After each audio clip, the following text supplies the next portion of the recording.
안녕하세요, 형통 베이비하우스 진석군입니다. 오늘은 초심으로 돌아가는 영상을 제가 한번 준비를 해봤는데, 이제 막 출산 준비 이제 좀 알아보고 시작하고 있는데 카시트 도대체 뭐부터 알아보고 어떻게 알아보고 어떻게 공부해야 될지 모르겠어요 라는 분들을 위한 카시트 가장 기초 지식 영상을 마련해 봤습니다. 이 영상 하나로 카시트에 대해서는 크게 걱정은 안 하셔도 될 정도의 지식 수준을 제가 이제 만들어 드릴 테니까 오늘 영상 꼭 끝까지 시청해 주시면 감사드리겠고요. 뭐 이거는 진짜 모르겠어요, 이 부분이 궁금해요 라고 하는 부분이 있으면 댓글로 남겨주시면 감사드리고요. 혹시 영상을 보시는 분들 중에서 이미 카시트 쓰고 계신 분들은 이런 부분을 알면은 이제 지금 예비 엄마 아빠들이 좀 더 편할 것 같다, 이런 부분도 남겨주시면 너무 좋을 것 같습니다. 영통 베이비 하우스. 자, 일단 가장 기초적인 지식이라고 할 수 있는데 왜 써야 돼요? 라고 여쭤보시는 분들이 종종 계십니다. 근데 정말 꿀밤을 이렇게 한 대 때려드릴 수도 없고, 좀 표현이 좀 이상했나요? 자, 일단 카시트는 도로교통법에 따라서 이제 저희가 전자석 안전벨트를 하잖아요. 근데 아기도 사람이지 않습니까? 그렇기 때문에 아이도 꼭 안전벨트와 같은 차량용 구속장치에 이제 있어야 하는 건데, 이 카시트는 만 6세까지 사용을 해 주셔야 합니다. 근데 여기서 좀 생각하실 부분은 두 가지인데요. 나이를 너무 생각을 치중하실 필요는 없고요. 우리 아기가 쭉 자라가지고 그냥 혼자 안전벨트를 할 때까지 카시트가 필요한 거다. 그리고 선택적으로 그 이후에도 카시트는 사용해도 되는 거고요. 그리고 두 번째, 이게 가장 중요한데요. 사람 품보다는 카시트의 품이 가장 안전하다는 겁니다. 이것은 신생아라고 할지라도 사람 품보다 무조건 카시트 품이 안전하다는 거, 그것을 절대로 잊어서는 안 됩니다. 사람이 이제 아기를 안고 있으면 아기를 조이거나 놓치거나 아이의 목 부분을 잘못 쥐어서 치명상을 입힐 수 있기 때문에 무조건 카시트 품에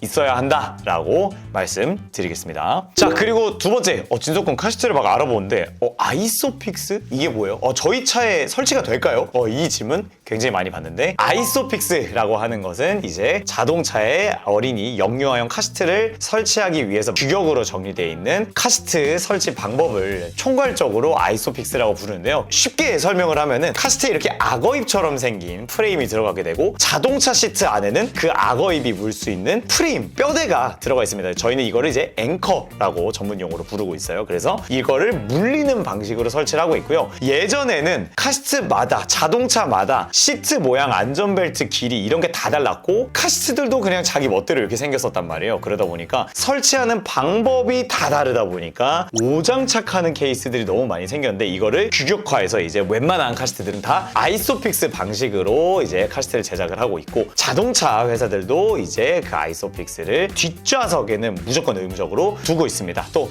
우리나라 같은 경우에는 이제 2010년식 이후 차종들에는 모두 아이소픽스가 의무적으로 들어가 있고, 외제차 같은 경우에는 한 06년식, 07년식인데도 있는 경우가 있습니다. 그래서 이제 지금 웬만한 신차들은 다 설치가 되니까 걱정하지 마시고, 간혹 가다가 트럭이라던가 승합차라던가 스포츠카라던가 쿠페형 차량, 이런 차량들은 차량에 따라 조금씩은 다를 수 있으나 그래도 웬만한 일상적인 차량들에서는 모두 설치가 가능하고, 이 아이소픽스를 통해서 설치를 하게 될 겁니다. 그래서 2010년식보다 이전의 차 연식이 아닌 이상은 크게는 너무 고민을 안 하셔도 될 것 같습니다. 그러다 보니까 바로 다음으로 이어지는 질문이 있는데요. 근데 그러면 아이 사이즈는 뭐예요? 아이소픽스? 우리나라 발음을 하면 되게 비슷하다 보니까 많이들 헷갈려 하시는데, 아이 사이즈는 유럽 안전 기준의 이름입니다. 유럽 안전 기준 마크라고도 생각을 해주시면 되겠는데요. 우리나라도 KC 인증 있죠? 우리나라에서 카시트가 이제 판매가 되려면 KC 인증 마크가 있어야 되고, 뭐 KC 인증이라는 게 꼭 카시트뿐만 아니라 뭐 여러 방면에서 뭐 있잖아요. 그렇기 때문에 이 아이 사이즈는 이제 근데 유럽 인증 마크다, 이렇게 생각을 해주시면 되겠고, 카시트에 들어가게 되는 인증 마크입니다. 근데 저희가 이 아이 사이즈라는 것을 좀 주목하는 이유가 당연히 있겠죠. 이 아이 사이즈 인증이 국가 수준의 안전 인증 중에서는 가장 꼼꼼하고 좀 더 커트라인이 높고 굉장히 좋은 설비로 안전검사를 보기 때문에 저희가 조금 더 높게 평가를 하고, 아무래도 아이 사이즈 인증을 받았다면 뭔가 기본은 한다, 이런 느낌으로 좀 설명을 드리고 있습니다. 근데 요즘 이제 런칭하고 있는 대부분의 카시트들은 아이 사이즈 인증을 어떻게 보면 좀 기본으로 받고 오고 있다 보니까 뭔가 아이소픽스하고 아이사이즈는 이제 뭔가 좀 거들뿐 약간 이런 느낌으로 보시면 될 것 같고, 너무 이런 용어 자체로 어려워하실 필요는 없다라고 설명드리겠습니다. 자, 그렇다면 진석군, 그럼 그 카시트들이 검색하다 보면 종류가 너무 많던데 카시트의 종류는 어떤 게 있나요? 일단 카시트의 종류는 조금 이 부분은 제가 좀 깊게 설명을 들어가서 안전검사의 규격에 따라서 나눠지고 있습니다. 신생아는 한 손에 담길 정도로 작지만 쭉 커서 어린이, 초등학생까지도 사용하는 게 카시트잖아요. 근데 이 신생아 사이즈하고 초등학생 사이즈하고 당연히 안전검사를 보는 방식과 방법이 다르겠죠. 그래서 보통 안전검사들은 대부분의 국가들이 4개의 그룹으로 나눠서 진행하고 있습니다. 격투기랑 이런 데서 체급이 있잖아요. 뭐 패더급 막 이런 것처럼 그런 체급이라고 생각을 해주시면 되겠습니다. 그리고 그것을 전문용어로 그룹이라고 부르고 있습니다. 그래서 그룹 0, 1, 2, 3 해서 이렇게 총 4가지 그룹으로 나눠져 있고, 사실 그룹에 따라서 플러스가 붙어서 조금 이렇게 범위가 넓어지는 것이 있는데 너무 이것까지는 신경 쓰실 필요는 없고, 체급으로 나눈다고 한다면 가장 첫 번째 바구니 카시트, 즉 인펀트 카시트가 있습니다. 이제 그룹 0 혹은 그룹 0 플러스를 보는 체급인데요. 그래서 요게 있고, 두 번째로 이제 컨버터블 카시트가 있죠. 주로 그룹 0, 1까지 혹은 0, 1, 2나 1, 2, 3까지 모두 보는 카시트들도 종종 있는데요. 신생아 컨버터블 카시트가 있고요. 세 번째로 토들러 카시트가 있습니다. 이제 그룹 0를 보지 않고 1, 2, 3를 보는 체급이 토들러 카시트고요. 그리고 마지막으로 주니어 카시트, 이제 뭐 하이백 부스터라고도 부르기도 하는데 그룹을 이제 2, 3만 보거나, 주니어도 이제 뭐 선택에 따라서 안전검사 좀 폭넓게 보는 제품들도 요즘은 종종 나오던데, 이렇게 일단 4가지로 나누고요. 이 영상을 보고 계신 분들이 대부분 출산 준비를 하고 계신 분들이기 때문에 일단 바구니 카시트와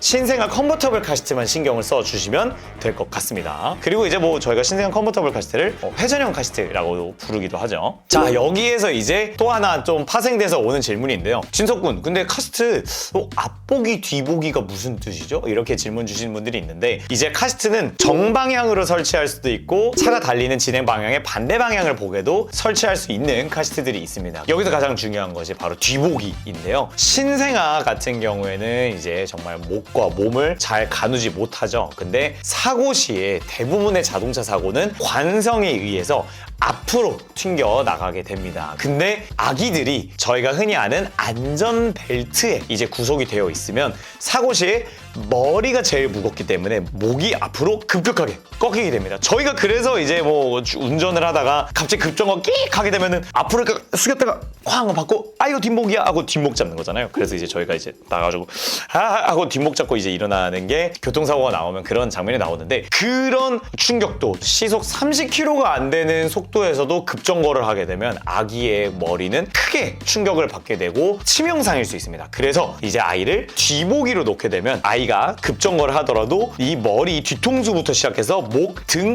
엉덩이, 다리까지 넓은 면적으로 충격을 받게 되고, 좀 재밌게 표현하면 야구 글러브로 이제 저희가 야구공을 받듯이 아이를 뭔가 받아주는 효과가 있기 때문에 충격 분산 효과가 생기게 됩니다. 그러다 보니까 무려 앞보기보다 뒤보기가 5배나 더 안전하다고 하고요. 그러다 보니까 유럽에서는 15개월까지, 또 미국은 주마다 다르지만 어떤 주에서는 24개월까지 뒤보기를 사용하도록 의무화하도록 하고 있고요. 저희는 좀 현장에서 설명을 드릴 때 아이가 이제 뭐 돌이 넘어가게 되면 아이들이 운전 중에 좀 앞을 보고 싶어 한다 하면은 선택적으로 앞보기를 사용해도 되나, 잠들었거나 혹은 가급적이면 뒤보기를 조금 더 주행시에는 있어주는 게 좋다, 이렇게 권장을 드리고 있습니다. 몸이 아직 완성돼 있지 않은 시기에는 뒤보기를 해주셔야 된다. 그 때문에 회전형 카시트라는 게 있게 되고요. 회전형 카시트, 즉 컨버터블 카시트는 뒤보기도 되고 앞보기도 되고 이런 카시트라고 생각해 주시면 됩니다. 자, 그리고 이제 어떻게 보면 이 부분도 카시트를 알아볼 때 좀 원초적인 질문일 수도 있는데요. 도대체 이 카시트들마다 왜 이렇게 가격이 다른 거예요? 이렇게 여쭤보실 수가 있는데요. 가장 첫 번째로 당연히 브랜드인데, 그 브랜드가 그냥 고가 브랜드니까 비싸다라는 것이 절대 아닙니다. 이제 카시트는 개발 단계에서부터 얼마나 디테일하게 내부재들을 정말 신경을 쓰는지, 그리고 얼마나 치밀하게 꼼꼼하게 보면서 안전검사를 이행하는지가 중요한 부분입니다. 특히 카시트 브랜드가 이제 자체적인 제작 설비와 검사 설비를 갖고 있는 회사들은 제작 단계에서부터 그 안전검사를 자체적으로 진행을 하거든요. 그러다 보니까 좀 더 디테일적으로 좋을 수밖에 없겠죠. 그리고 내장재들도 훨씬 고급 내장재를 사용합니다. 그리고 그 내장재의 배치가 달라지게 되는데요. 저희가 뭐 쉽게 설명하면 저희가 뭔가 그냥 3D 프린팅으로도 물건을 만든다고 하면 뭐 안에 들어가는 내장재가 몇 개 없으면 그냥 통으로 만들고 패브릭 씌우고 이러면 되잖아요. 근데 그만큼 내부에 많은 부품들이 더 들어가게 되고 고급 부품들이 들어가게 되고 이 제작 과정이 더 정교해지다 보니까 이 부분에서 이제 아무래도 단가 차이가 있을 수가 있겠고요. 저는 또 이 카시트에서 가격을 차이를 내는 또 다른 큰 부분이 바로 패브릭이라고 생각합니다. 아무래도 이 카시트가 관리하기도 굉장히 어렵고 아이를 또 안전하게 또 지켜줘야 되는 부분이 있다 보니까 방염 코팅이라던가 이런 안전 코팅도 들어가야 하거니와 장시간 주행을 할 때도 시원하게 또 있어줘야 하잖아요. 또 그러다 보니까 이 패브릭도 굉장히 신경 써야 되는 부분이 많거든요. 패브릭 때문에도 또 가격 차이가 있게 됩니다. 그래서 정말 다양한 부분들에서 가격 차이가 이제 나게 되고 그러다 보니까 카시트를 고를 때 더더욱 신중하게 골라주셔야겠죠. 오, 되게 좋아 보인다. 여기가 어디랬지? 수원 영통? 아, 너무 오래 걸리는데? 잠깐! 방문해 주실 필요 없습니다. 카카오톡 플러스 친구 영통 베이비하우스 추가하시면 전국 최저가로 지금 그 자리에서 비대면 결제, 무료 배송 가능합니다. 자, 일단은 지금까지 기초적으로 카시트를 처음 알아보시는 분들이 좀 궁금해하실 만한 부분들을 좀 Q&A처럼 설명을 드렸는데 이번에는 카시트를 구매하시기 전에 체크해보시면 좋을 거를 한번 제가 또 따로 한번 좀 추가를 해봤습니다. 당연히 일단 첫 번째로 그래도 내 차가 아이소픽스가 있는지 한번 확인을 해주시면 좋겠죠. 그리고 아이소픽스가 어떤 방식으로 있는지도 한번 봐주시면 좋은 것 같습니다. 이제 차량들에 따라서 아이소픽스의 위치, 카시트들은 2개의 아이소픽스로 이렇게 설치가 되게 되거든요. 그래서 이 좌우폭은 규격이 정해져 있는데 이 아이소픽스의 높이라던가 깊이라던가 혹은 그 입구의 사이즈 이런 거는 규격이 없습니다. 그러다 보니까 가죽 사이에 파묻혀 있는 차량들도 있고 뚜껑을 열어서 설치하는 방식도 있는데 한번 그거를 시간 되실 때 한번 직접 확인해서 설치가 되는지 그리고 한번 어떻게 되어 있는지 이거를 봐주시면 좋을 것 같고 두 번째, 저는 요즘 이제 이걸 정말 강조를 많이 드리고 있는데 바구니 카시트를 사용할 건지 안 할 건지에 대해서도 한번 가족과 상의를 해보시기를 추천드리겠습니다. 좀 저는 많이 아쉽지만 대부분의 부모님들이 바구니 카시트를 사용을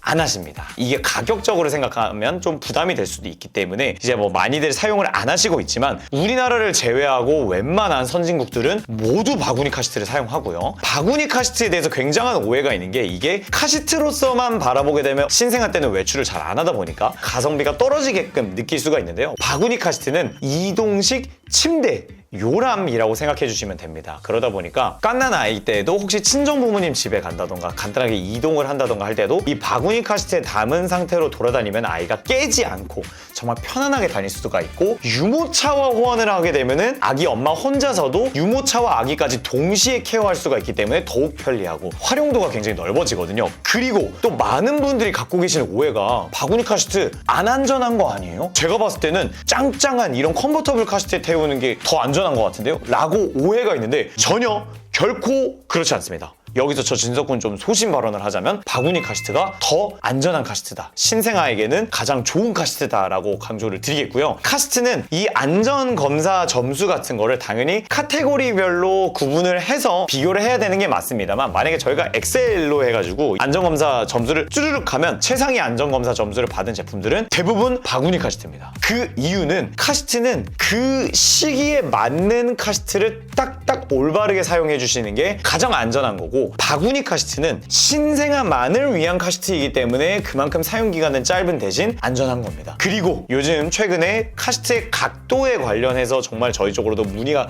굉장히 많고 저 역시도 현장에서 좀 추천을 드릴 때 제가 이제 갖고 있는 데이터를 기반으로 쭉 설명을 드립니다만 어떻게 보면 이 각도를 알아보시는 가장 큰 이유가 목덜굼이잖아요. 이제 아이들이 갓난 아기를 태우는데 카시트의 각도가 안 나와서 고개가 이렇게 내려가게 되는. 근데 바구니 카시트는 각도도 정말 좋지만 각도도 정말 180도에 가깝게 잘 나오지만 신생아를 정말 끼워 넣는 카시트거든요. 그렇기 때문에 고개가 떨어지지 않습니다. 아이의 머리를 딱 고정을 시킬 수 있는 머리 사이즈가 딱 맞게 들어가고 그러다 보니까 사용기간이 짧은 거거든요. 그렇기 때문에 정말 이런 목덜굼 이런 걱정 없이 사용하고 싶으시다면 바구니 카시트 적극 추천드리고요. 바구니 카시트들도 요즘 아이소픽스 베이스를 통해서 더 굉장히 업그레이드가 많이 되고 있고 상품성이 엄청 좋아졌기 때문에 안전에 대해서는 정말 걱정 안 하셔도 되고 오히려 안전을 생각한다면 바구니 카시트를 쓰셔야 된다라고 강조를 드리겠고요. 근데 뭐 현실적으로 아직 우리나라는 정말 많이 안 쓰고 있는 편이긴 합니다. 체크해 보시면 좋을 부분은 바로 구매 시기입니다. 구매 시기. 아무래도 이제 아이의 출생 시기에 맞춰서 이제 카시트를 언제 구매하실지를 좀 알아봐야겠지만 너무 미리 구매하실 필요까지는 없겠죠. 왜냐면 저희가 출산 준비를 하시다 보면 차에 짐을 실을 일이 좀 많아지실 겁니다. 정말 아이의 뭐 침대라던가 이런 것도 옮겨야 되고 짐도 옮기고 저희가 왜 이사할 때만 생각해도 차 뒷자리에 막 가득가득 짐을 싣잖아요. 막 그렇기 때문에 너무 미리 구매하시게 되면 또 차에 물건을 실을 때 카시트가 있다 보니까 그게 좀 불편할 수 있거든요. 근데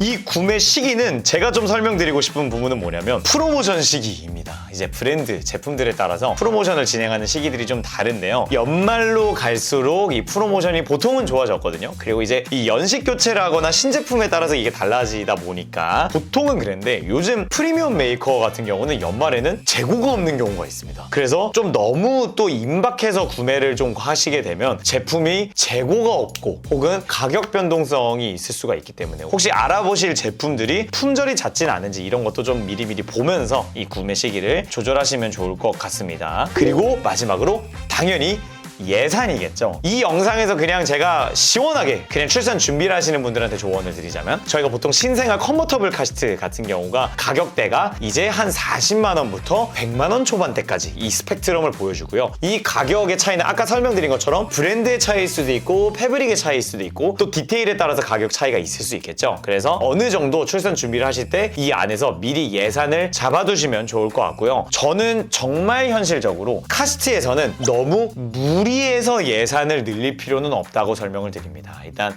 카시트는 우리나라 KC 인증을 통과했고 그리고 I 사이즈 인증을 받았다면 어느 정도 카시트들이 기초는 하고 굳이 예산을 오버해가면서 책정하실 필요는 없습니다. 하지만 제품들의 가격에 따라 또 퀄리티도 좀 다르기 때문에 어느 정도 부모님 두 분이서 잘 얘기를 해보시되 어느 정도 예산은 미리 책정해 놓는 것이 좋고 그 예산을 토대로 좀 제품을 또 알아보시게 되면 좀 편하게 알아보실 수가 있습니다. 거기에서 좀 예산을 늘릴 수가 있다면 다른 출산용품들에서도 좀 예산 투자를 하면 좋은 부분이 되게 많거든요. 뭐 가장 대표적인 게 수유용품 혹은 면 쪽 제품들을 오히려 좋은 퀄리티로 좀 수량을 많이 넉넉하게 준비해 놓는 게 출산 준비에서 더 도움이 될 때가 많거든요. 그러다 보니까 이 예산도 좀 미리 생각을 해주시면 좋을 것 같습니다. 자, 오늘은 출산 준비 중인 초보 엄마 아빠들을 위한 영상을 한번 준비해 봤습니다. 이제 이 영상이 좀 꼭 도움이 많이 됐으면 좋겠고요. 다음 영상에서는 이제 카시트를 구매했다면 그 카시트를 어떻게 관리하고 사용하셔야 되는지에 대한 영상도 준비해 보도록 하겠습니다. 다음 영상도 꼭 미리 출산 준비 전에도 봐주시면 좋을 것 같으니까 영상 많이 기대해 주시면 감사드리겠습니다. 아까 말씀드린 대로 아직 이 영상으로도 진호군 제 궁금증은 풀리지가 않았습니다 라는 게 있다면 댓글로 남겨주시면 좋을 것 같습니다. 오늘 영상은 여기까지 하도록 하겠고요. 꼭 이 영상 도움이 되셨다면 저희 영통 베이비하우스 구독 한번 부탁드리겠습니다. 오늘 영상은 여기까지 하도록 하겠습니다. 감사합니다.